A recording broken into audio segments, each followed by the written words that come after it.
The observation deck of the Celestial Harmony hummed with its usual nocturnal rhythm when Danny first noticed the tear in the ventilation grate. As the ship's xenobiologist, she'd grown accustomed to the creaks and groans of the aging colony vessel. But this was different, deliberate, careful, alive. She sat cross-legged on her bunk, pretending to read her datapad while watching the grate from the corner of her eye. The ship was 3 months into its journey toward the Kepler refuge, carrying delegates from 17 species toward what everyone hoped would be lasting peace. Danny's role was simple: ensure the environmental systems accommodated everyone's biological needs.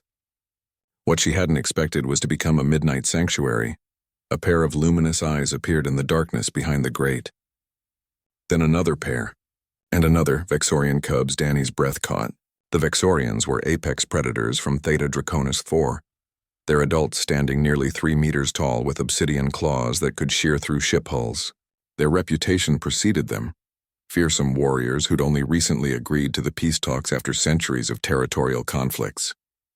The human delegation had been warned extensively: maintain distance, avoid sudden movements, never show your back.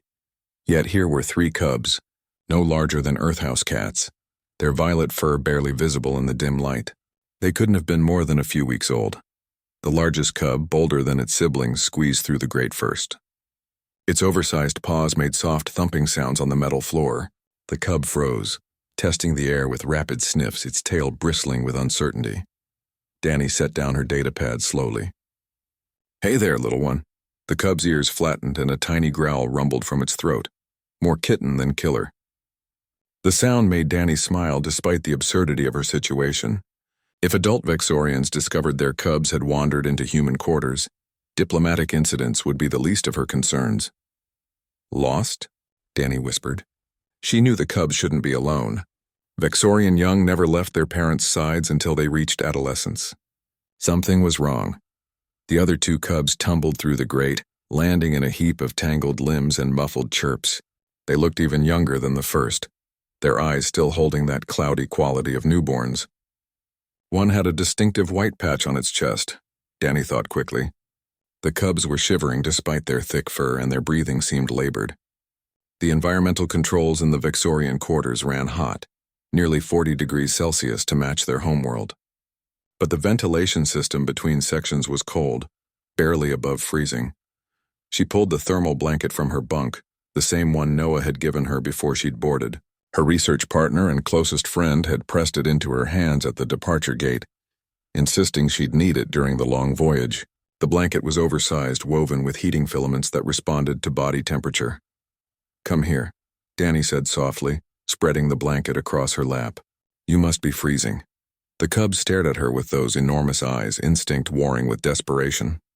The smallest one, the white-patched cub, took a tentative step forward. Then another. Its siblings watched, frozen between fear and curiosity. Danny remained perfectly still.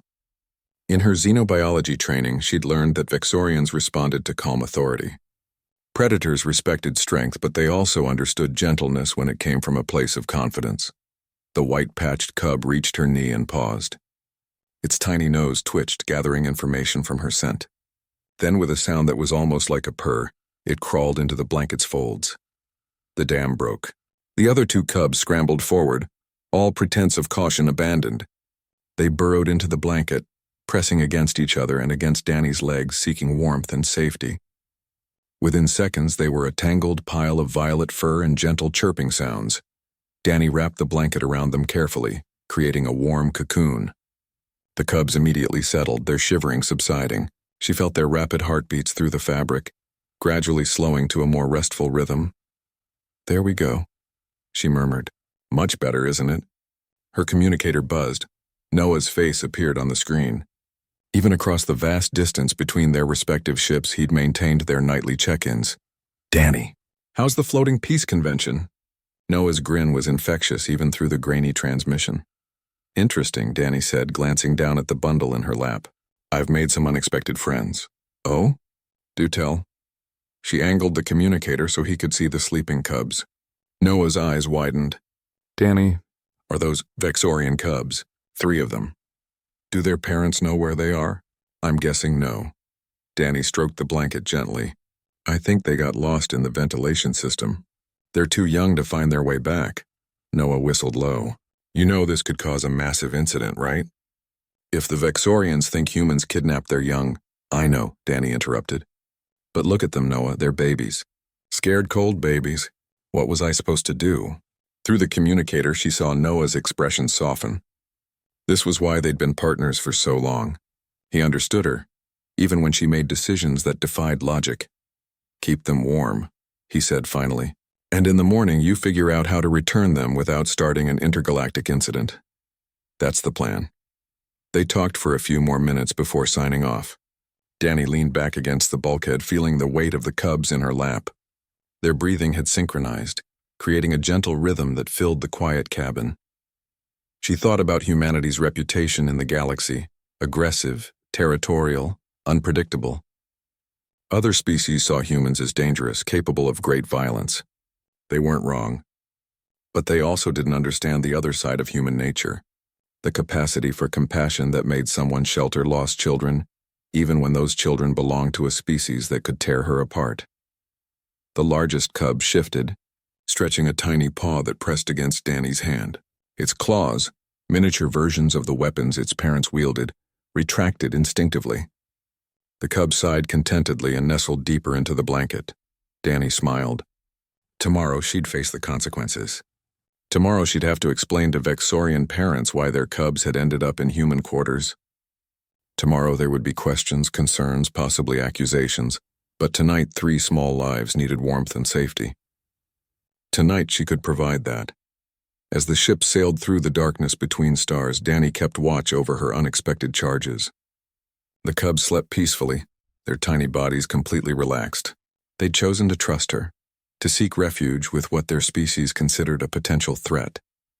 Perhaps that was what peace really looked like. Not treaties or diplomatic negotiations, but small moments of vulnerability and trust. Cubs sleeping in the arms of strangers, predators and prey sharing warmth. When morning came and Danny escorted the cubs back to their frantic parents, the mother Vexorian stared at her for a long moment. Then, in a gesture that no human had ever witnessed, the massive predator lowered her head in acknowledgement, respect from one mother to another, regardless of species. The peace talk succeeded 3 months later, and while diplomats credited careful negotiation and compromise, Danny knew the truth. Peace began with 3 shivering cubs and a blanket shared on a cold night between stars.